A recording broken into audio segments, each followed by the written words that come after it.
Ei, Saturne, o que você tá fazendo? Nós já temos esse quarto. Você, querendo ou não, vai conseguir ver tudo que eu faço. Por que você se dá o trabalho de perguntar? Bem, isso é só o que você pensa. Mas, enfim. Ei, esse não é aquele anime da viagem? Yep. Ele mesmo. Aliás, agora que você falou da viagem, você sabe que vai ter que fazer um vídeo inteiro explicando o que é essa viagem, não? Ah.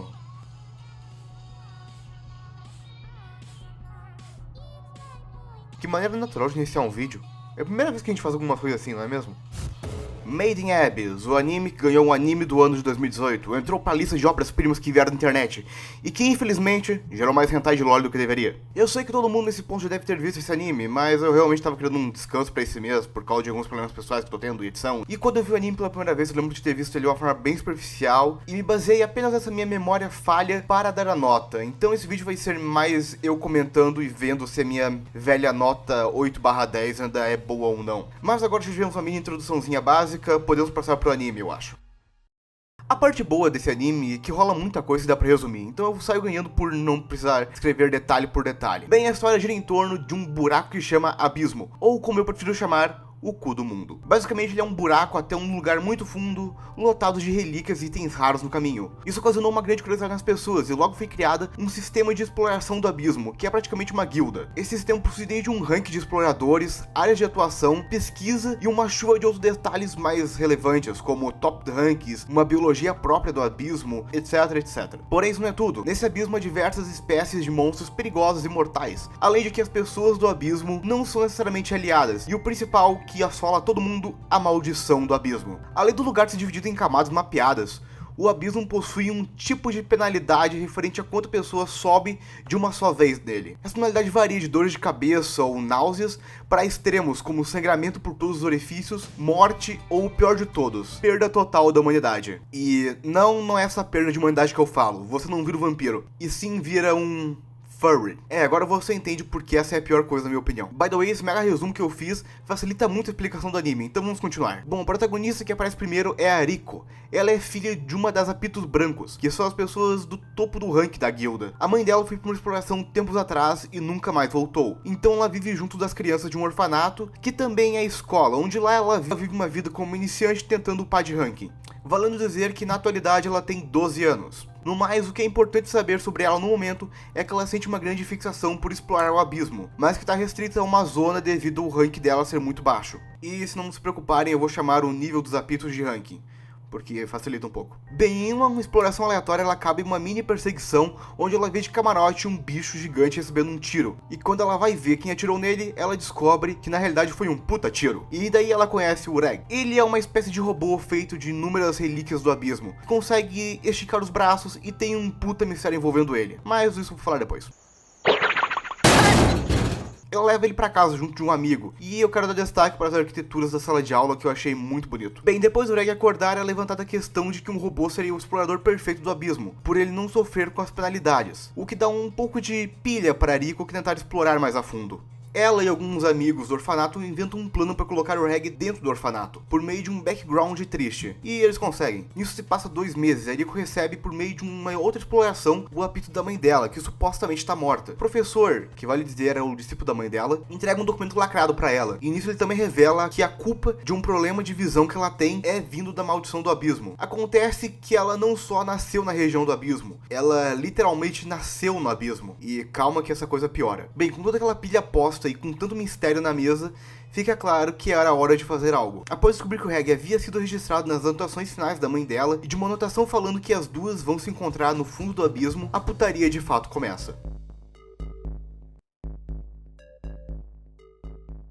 Mano, imagina você nascer num lugar amaldiçoado pela natureza. É tipo nascer no meio de um culto satânico. Ou nascer de uma protagonista de NTR.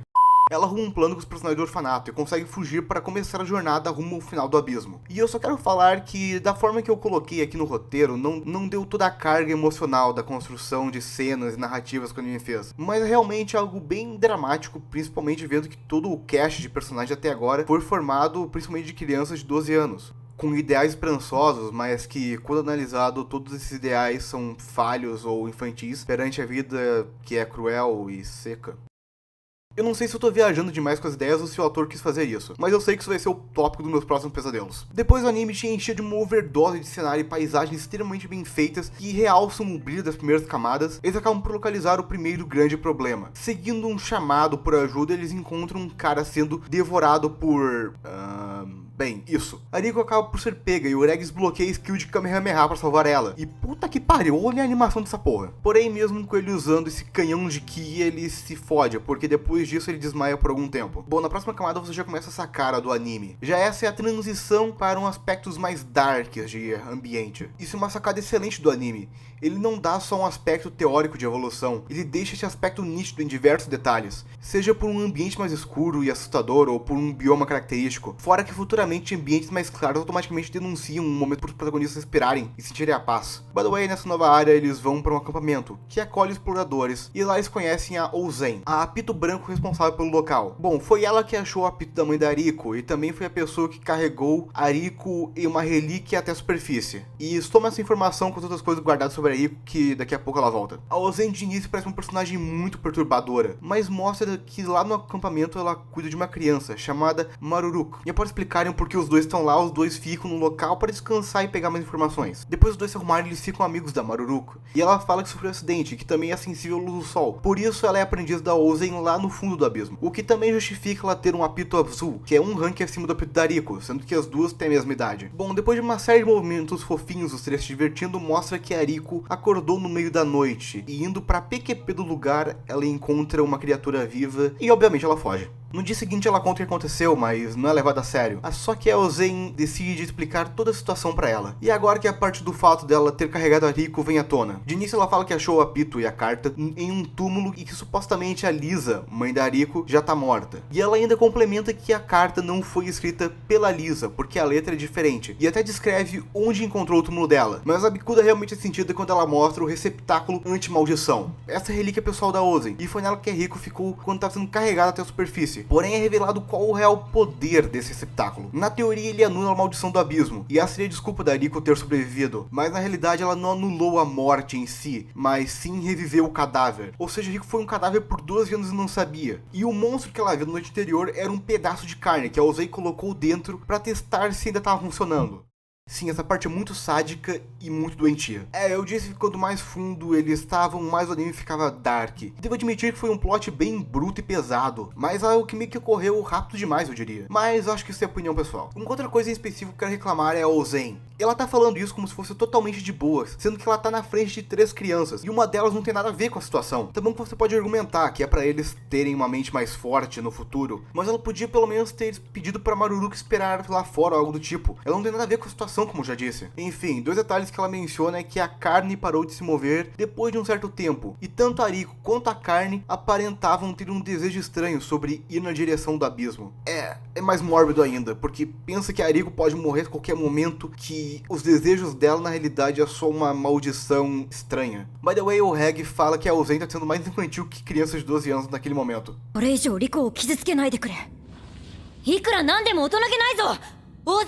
Essa parte é linda. Depois de uma luta mega forçada e desnecessária, é revelado que a Ouzen tava só provocando os dois, e que na realidade o túmulo da Lisa tá vazio. Em seguida ela começa a treinar os dois, mandando eles pra um teste de sobrevivência. Mas como essa parte é totalmente inútil pra ela. Depois de tudo, a Ouzen entrega a antiga arma da Lisa pros dois, que é basicamente uma picareta com propriedade explosiva. Nisso eles se despedem e continuam descendo. Na terceira camada eles acabam por encontrar o mesmo monstro que o Reg atirou no episódio 1. Ele até tem a marquinha do tiro, olha só que bonito. E fugindo dele, a Riko corre uma maratona com o Reg nas costas. O que é curioso, porque nem no início do anime, com 2 pessoas eles conseguiam levar o corpo de metal com facilidade. Enfim, a Riko decide subir um barranco e sofre com a maldição do abismo. Foda a vida. Nisso ocorre uma alucinação, mas logo ela volta pro mundo real, onde o bicho volta, só que o Reg desce a picareta nele. Então, tá sussa. Depois deles descerem mais uma camada, eles encontram um dos inimigos mais agoniantes do anime, o Perfurador Escarlate. Na realidade o nome dele é Perfurador Esférico, não sei como é uma coisa tão óbvia. Mas por que ele é agoniante, você pergunta? Bem, ele fura a Riko, envenena ela, obriga o Reg a fugir, o que desencadeia a maldição do abismo, que faz ela sangrar pelos orifícios, e pra piorar, a Riko ainda pede por aí cortar o braço dela fora, para que o veneno não se espalhe. Visto isso, acho que você já percebeu porque eu não vou colocar a cena inteira do vídeo. Ela é grotesca demais e realmente deixa um clima mórbido. Ficar olhando pro ferimento expandindo é agoniante. Eu acho que ela deve ter no YouTube, pesquisa por Sua Conta em Risco, mas enfim. Mas pelo menos temos o Furry pra salvar o dia. Bem, essa é a Nanate. Eu já vou falar dela daqui a pouco, mas convenhamos que você já conhece ela. Ela virou a cara de Made in Abyss, mesmo que só apareça no final do episódio 10. Mesmo assim, ela ganhou tanto destaque que não só ofuscou o Reg e a Ariko na comunidade do anime, mas até na capa do anime ela apareceu em destaque, ofuscando os dois lá de fundo. E outro detalhe é que ela só vira protagonista em si depois do término do anime, eu diria. É uma coisa estranha, mas ok, continuando. Uau, ela ajuda os dois levando eles pra casa dela, que fica naquela camada. E olha as cores bonitinhas voltando. Lá ela explica que ela é um ser chamado de Sombra, uma pessoa que perdeu totalmente a humanidade devido à maldição do abismo. E depois de examinar a Rico, eles colocam um supositório nela. Essa é a melhor forma de aplicar um medicamento. Aliás, destaque para a reação do Reg, que é muito boa. Eles deixam ela em repouso e a Nanate apresenta a Mitty, essa que também perdeu toda a humanidade devido ao abismo, mas ela não teve tanta sorte quanto a Nanate. Acontece que ela é um experimento do Boltred, e eu provavelmente falei esse nome errado. Esse aqui é um apito branco que a própria Uzei disse que era um grande canalha, e vendo que ele usou crianças como experimentos para testar a perda de humanidade das camadas, eu não tiro a razão dela. Depois de implantar um cogumelo no ferimento, o Reg descobre um campo de flores brancas, que é um local chave na história. Foi num local parecido que encontraram as coisas da Lisa, e é um lugar que aparece com muita frequência em fragmentos de memória dele. Bem, depois de uma luta em que a Nanate auxilia o Reg contra o perfurador esférico, ela vê o Kamehameha dele, e nisso ela pede para que ele mate a Mitty. E é agora que entra o episódio final, que vale dizer, ele tem 47 minutos. Nisso entra um arco inteiro explicando toda a relação da Nanate com a Mitty e o Boltred. Mas como isso tem mais do que o dobro de um episódio normal, eu vou resumir muito essa parte. Bem, ela vivia num orfanato muito ruim, sonhando em ir para o abismo, até que o Boltred veio e adotou ela, a Mitty e um bando de crianças de lá, que simplesmente foram mandadas para a quinta camada de direto. Então o Boltred dividiu as crianças em grupos, e foi mandando elas pro abismo de um em um, e seguindo assim até só restar a Nanate. Por medo, ela vai atrás da Mitty, que foi a anterior, e nisso o Boltred explana tudo o que tá acontecendo numa conversa que ele tem com um guarda. O que é legal comentar que o guarda fala que aquilo tudo é um absurdo, sendo que só existe uma única criança viva ainda e todo mundo morreu. De forma dramática, ele leva as duas para um elevador, que envia elas para a sexta camada e volta. E uma coisa que vale a pena comentar é que o elevador tinha duas entradas, e só levaram a Mitty, por que não levaram a Nanate junto? Mas enfim, lá embaixo eles encontram todas as crianças que falharam no teste. E sim, eu acho melhor pular essa cena porque ela é muito perturbadora. Depois disso, eles viram esses monstros bizarros e acabam fugindo. E também não me pergunte por quê, afinal tinha muita gente no lugar e em tese isso seria impossível. Mas ok. Bom, nisso voltamos pro presente, onde ela procura uma forma de finalmente matar a Mitty, porque os ferimentos dela se regeneram e ela aparenta estar sempre em um sofrimento eterno. Pulando todo o impasse emocional que o episódio carrega, o Reg usa o raio e elimina a Mitty de uma vez só, sem deixar ela se regenerar. Depois de mais algum tempo, a Rico acorda, e depois de se recuperar, eles partem de volta a jornada pro final do abismo, mas dessa vez acompanhados da Nanate e com um suposto inimigo em mente, Boltred. E é aí que o anime acaba em um cliffhanger. E eu quero advertir que eu odeio cliffhangers.